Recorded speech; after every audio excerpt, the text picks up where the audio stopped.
how close are the worldviews of Hamas, Iran, and even Hezbollah, because we continue to see those attacks? Yeah, listen, we have to differentiate between the groups.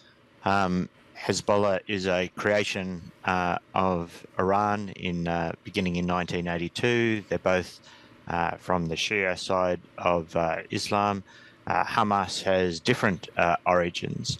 So ideologically, their foundations are quite different, but they share a common tactical and strategic outcome, which is that they don't believe in the legitimacy of the state of Israel and they seek its destruction. So they're fellow travellers, but they're not ideological bedfellows is probably the best way to describe it. So the links between them, while they're close, they're transactional.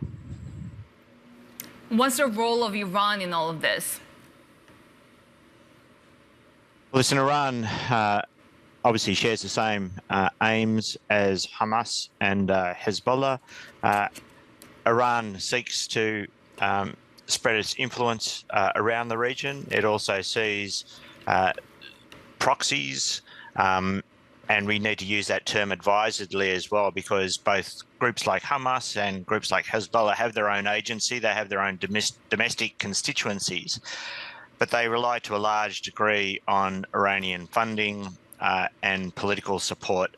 And so they share this common aim that it's referred to by the Secretary General of Hassan Nasrallah, Secretary General of Hezbollah, as all being in the Islamic current. So we're all proceeding down the same general path, even though we might be in different parts of the river, and that's not a bad way to describe the relationship between these groups. Rodger, are there any diplomatic avenues left? Because we see the US desperately at this point just trying to prevent a regional widening of this war. Yeah, listen, I think in terms of diplomatic efforts will be focused to start with on trying to minimise the impact on civilians in Gaza. There's no doubt that the Israelis are going ahead with a ground offensive, and it will be a bloody ground offensive. What the United States and other world leaders are trying to do is to try to limit any kind of outfall amongst the wider region.